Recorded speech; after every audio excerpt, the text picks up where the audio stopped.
RLD की कवायद तेज हो चुकी है। बताया जा रहा है कि उपचुनाव में एक सीट आरएलडी को दे सकती है भारतीय जनता पार्टी, जबकि आरएलडी ने बीजेपी से 2 सीटों की दावेदारी की है। सूत्रों के हवाले से देखिए बड़ी जानकारी निकलकर सामने आ रही है। मीरापुर सीट आरएलडी को देने के पक्ष में भारतीय जनता पार्टी है। मीरापुर सीट से विधायक चंदन चौहान आरएलडी के सांसद बने, जिसके बाद से कहा जा रहा है ये सीट भारतीय जनता पार्टी उन्हें दे सकती है।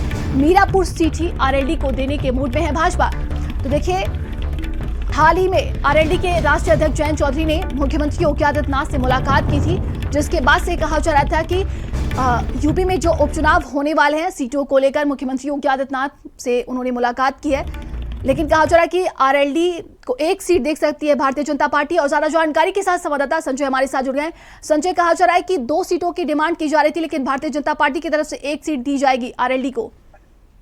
बिल्कुल, मैं बात करूं, उपचुनाव 10 सीटों पर होना है यूपी में और ऐसी 10 सीटों को लेकर के बीजेपी का भी मंथन जारी है। लेकिन अभी आरएलडी प्रमुख जयंत चौधरी का दौरा यूपी में हुआ था, उसके बाद से एक बार फिर से सीट बंटवारे को लेकर के एनडीए के घटक दलों में चर्चाएं तेज हो गई हैं और माना यह जा रहा है कि 2 सीटें, सूत्रों के हवाले से जो खबर आ रही है कि 2 सीटें आरएलडी एनडीए गठबंधन में चाहता है। लेकिन बीजेपी ने पहले ही ऐलान कर दिया है कि उपचुनाव में वो कोई सीटें किसी भी सहयोगी दल को देने के मूड में नहीं है, क्योंकि अगर आरएलडी से उनका कमिटमेंट होता है तो ऐसे में अपना दल एस ओम प्रकाश राजभर और जो उनके और सहयोगी दल हैं वो भी कहीं ना कहीं इस पूरे उपचुनाव में सीट मांगते हुए नजर आएंगे। तो ये पेच फंसा हुआ नजर आ रहा है। हालांकि जो आरएलडी के पास एक सीट का जो हक है वो बनता है, जो कि उनका विवेक चौहान जो विधायक थे वो सांसद होकर के दिल्ली की सदन में पहुंचे हुए, तो ऐसे में एक सीट उनकी जो है कहीं ना कहीं पारंपरिक सीट है जो उनके हिस्से में आनी चाहिए।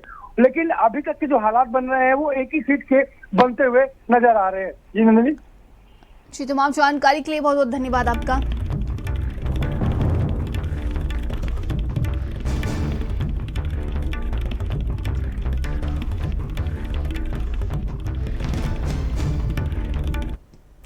आगे बढ़ते खबर बोला